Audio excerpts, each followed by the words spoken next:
Hello, c'est Aline de Tombée du ciel, j'espère que vous allez bien. Bienvenue dans notre rendez-vous sur l'influence des lunaisons et l'hypersensibilité. Depuis 2017, j'accompagne enfants et adultes à faire de leur hypersensibilité une force, à la sublimer, comme j'aime le dire, grâce à des outils de communication, de coaching, de psychogénéalogie et de conseils éducatifs entre autres. Vous trouvez les détails sur le site tombeduciel.ch. Ces capsules audio, comme vous l'entendez aujourd'hui, ont pour but de donner des pistes pour que vous puissiez vivre au mieux la période lunaire qui s'en vient. La pleine lune comme la nouvelle lune exacerbe parfois les émotions, affectent régulièrement le sommeil, engendre en tous les cas des états d'âme souvent inconfortables. Alors entrons dans le vif du sujet. Mardi 21 mars, la lune sera noire, une nouvelle lune en bélier.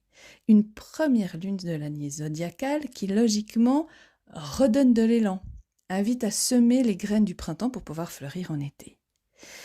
Alors, il faut le dire, le climat est particulièrement agité. Pour s'y mettre, j'en parlerai davantage tout à l'heure, est-ce pour autant qu'on doit s'empêcher de le faire ? Grande question quand on vit d'hypersensibilité. Je vous rappelle que Hélène Aron, qui a parlé rapidement de l'hypersensibilité, décrivait les personnes hypersensibles ainsi, ces gens qui ont peur d'avoir peur. Alors comme ici l'idée c'est de sublimer l'hypersensibilité, eh bien on va prendre en compte ce climat plutôt chaotique et on va l'utiliser pour en faire quelque chose de beau. Pour résumer la période qui arrive au niveau astral, vous l'avez peut-être lu, ça décape, ça dépote, ça déménage. Saturne est passé chez les poissons et Pluton arrive en Verseau. Deux gros passages de planètes qui vont passablement influencer les ambiances à venir. Entre parenthèses, comme je vous le dis à chaque fois, je ne suis pas astrologue, mais je m'inspire de plusieurs d'entre eux et pour cet audio, j'ai visionné Sandrine d'Astro-Bohème, qui a toujours des analyses hyper pertinentes et très fines, mais aussi de Pierre Treuil, qui mêle avec brio astrologie et tarologie et qui lui aussi décrypte le ciel avec une vision d'ensemble particulièrement intéressante. Parenthèse fermée. Nous voici donc dans une période tourmentée, parce que Mars, qui est la planète de la guerre, est dissonant avec Mercure, dont les idées ne seront pas toujours très jolies. Il va falloir faire attention à notre tendance belliqueuse. Donc, on a des passages à vivre et le ciel est chargé. Alors métaphoriquement, soit on s'équipe, soit on reste à la maison. Et l'idée ici, et je rejoins Pierre Treuil, c'est qu'on est au printemps et l'énergie demande à ressortir. Donc, ne restons pas figés dans nos peurs. Regardons-les en face. Nous sommes avertis, ça risque de déménager, il y aura du remue-ménage dans les pensées, les croyances, les émotions. Génial, profitons-en. Prenons cela comme une occasion pour notre hypersensibilité de réactiver nos ressources, nos forces, nos acquis, pour aller davantage en profondeur, reposer des objectifs. Nous sommes au début d'un cycle, donc prenons les rênes ou reprenons les rênes au risque d'être victimes de ce que nous ressentons à l'intérieur de nous. Ça risque de s'enflammer, ça risque de s'inflammer. Si on fait un parallèle avec la médecine chinoise, aujourd'hui c'est encore l'élément bois qui est prédominant. C'est lui qui nourrit le feu. Et ensuite le feu nourrira la terre.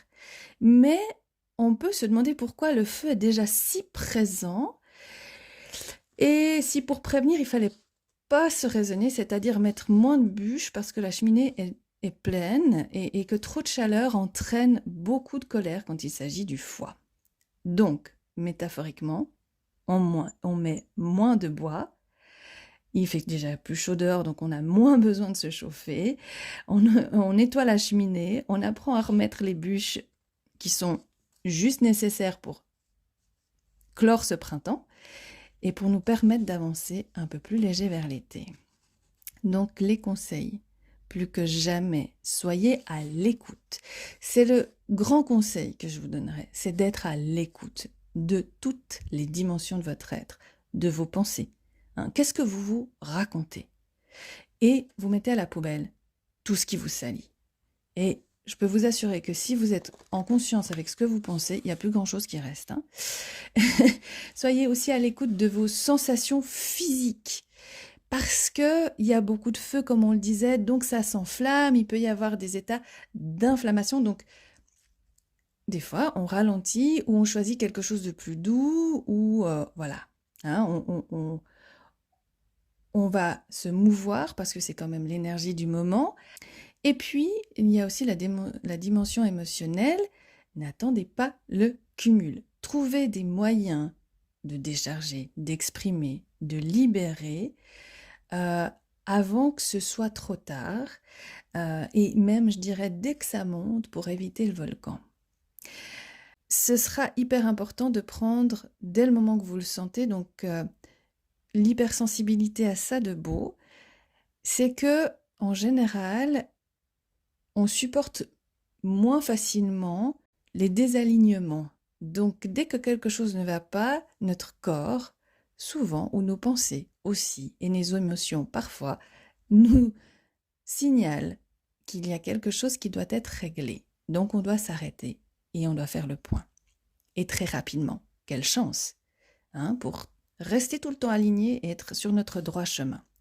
Donc, conseil, aménagez-vous des temps où vous pouvez vous retrouver, vous poser, remettre une nouvelle structure. Et oui, on est quand même dans une nouvelle saison, dans un nouveau cycle. Donc, on pose aussi des objectifs. C'est important d'utiliser l'énergie forte qui est présente pour avancer avec tempérance et solidité. C'est-à-dire que moi, j'appelle ça la maîtrise du feu. Quand on maîtrise le feu, on a chaud, mais juste ce qu'il faut. On peut cuire sa nourriture, mais on ne se brûle pas. Et on ne fait pas cramer la forêt.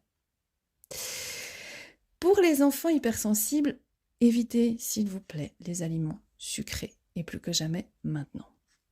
Parce que avec cette force qu'on sent là, avec tout ce qu'il y a avec Mars, on va faire descendre un tout petit peu tous les curseurs qui pourraient être belliqueux, fâchés, etc. Donc le sucre entraîne, surtout chez les enfants très sensibles, un regain d'agressivité. Donc on limite. On limite, on reprend des bons fruits, on reboit pas mal d'eau, on évite les sirops, etc. Vraiment, c'est important d'alléger le foie. Et puis, du mouvement. L'élément bois, c'est le mouvement. On a besoin de mouvement. Sortez vos enfants, ceux pour qui vous sentirez peut-être un peu plus de fire comme ça. Eh bien, sport, allez courir, reprenez les vélos. Là, le ciel est passablement bleu, en tout cas ces temps. Et même quand il pleut, on peut sortir et faire du sport à l'extérieur, se dépenser. Je pense que ce sera important. Il y aura aussi peut-être, avec ce qui se passe au niveau astrologique, des refus d'autorité. Bien, c'est l'occasion. Alors là, ça sera peut-être un peu plus fort, vous allez peut-être le ressentir un peu plus fort, mais je sais que j'en ai déjà parlé à la dernière pleine lune et je vais vous en reparler souvent aux nouvelles lunes. C'est l'occasion de remettre des nouvelles structures. Les nouveaux cycles, c'est en général, on fait un bilan puis on remet quelque chose de nouveau. Ça va avec l'évolution des enfants. Il y a des réajustements à faire et je trouve que les nouvelles lunes sont propices à ça. Pourquoi pas s'arrêter et redéfinir le cadre, redéfinir la structure? Ce serait intéressant. Et de construire quelque chose de nouveau avec vos enfants. Ça ne veut pas dire qu'il ne doit pas y avoir de cadre, vous me connaissez. Pour moi, c'est très important puisque c'est sécurisant. Et les enfants hypersensibles ont à la fois ce besoin de grande liberté, mais aussi d'être sécurisés pour pouvoir avancer avec tout leur potentiel dans la vie. Donc, regardez ce qui se passe quand ils refusent l'autorité, si c'est parce qu'ils ont besoin de plus de pouvoir personnel, de plus d'indépendance, ou parce qu'ils viennent vous chercher là où vous êtes plus vulnérable. Avant de réagir, prenez un peu de hauteur, un peu de distance et regardez ce qui vient en face. En résumé, faites le tri. dans les armoires, dans les jeux avec vos enfants. On a besoin de mettre en place de l'espace pour le nouveau qui arrive. Ce que vous pouvez faire, c'est aussi, vu que on est dans la période des semis, de retourner au jardin, d'acheter un pot engrais, de planter un noyau d'avocat, un pépin de pomme, peu importe, de semer des nouvelles graines, physiquement comme symboliquement.